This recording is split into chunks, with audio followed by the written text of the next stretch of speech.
je me tourne vers vous. Ouais. Françoise, bonjour. Bonjour Jean-Jacques. Un plaisir de vous retrouver.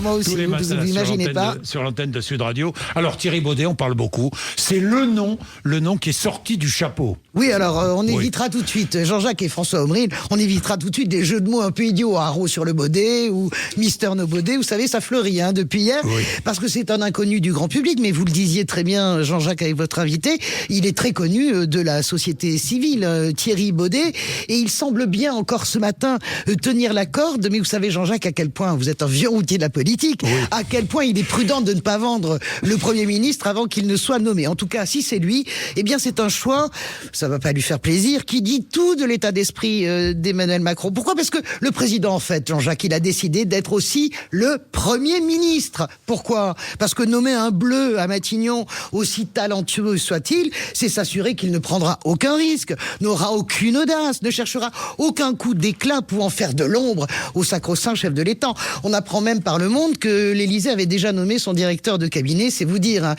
Ça n'est plus le cas parce que ça l'affiche tellement mal, mais quand vous nommez vous-même le directeur de cabinet, eh bien vous gérez très directement Matignon. Oui, monsieur Gaume, qui est préfet des Hauts-de-Seine, des Hauts-de-France, je crois. Meilleur ami de Benoît Hamon, d'ailleurs. Oui, d'accord, oui. Ce serait différent avec Bernard Cazeneuve ou Xavier Bertrand, dont on avait beaucoup parlé. Oui, parce qu'ils sont très politiques, Jean-Jacques. Ils connaissent les rouages de l'État, ils savent à quelle porte d'administration centrale frapper. Ça, c'est vraiment les méandres de l'administration pour obtenir des arbitrages.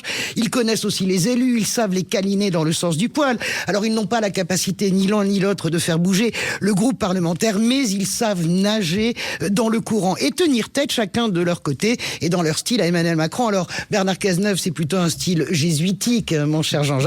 Xavier Bertrand, c'est plutôt un style plus populaire. Mais ce ne sera pas Bernard Cazeneuve, vous êtes affirmatif. Écoutez, on l'est Françoise. tous plus ou moins, jusqu'à ce qu'il ne soit pas renommé. Moi, je n'en sais rien. Vous savez qu'Emmanuel Macron, c'est le roi de la pirouette, je n'en sais rien. A priori, non, malgré tout ce battage médiatique qu'il a faim d'ailleurs, de façon assez jésuite, je le redis, de détester. Non, je n'aime pas qu'on parle de moi. Malgré tous les papiers, eh bien, Bernard Cazeneuve n'est pas le fameux mouton à 5 pattes, tout simplement parce que il ne peut pas faire voter le nouveau Front populaire.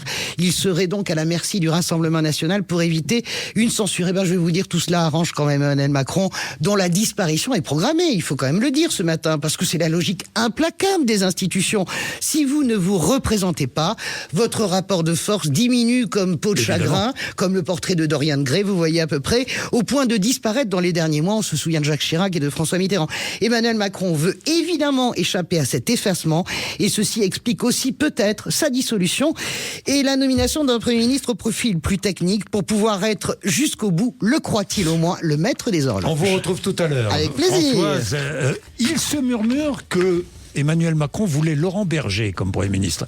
C'est vrai ça, François Omril ? Juste un mot, c'est vrai ? C'est un bruit qui a couru. Bon, d'accord. Par intermittence. Moi, je vous dis ce que j'ai entendu. Il est 8h moins 10. Vous êtes sur l'antenne de Sud Radio.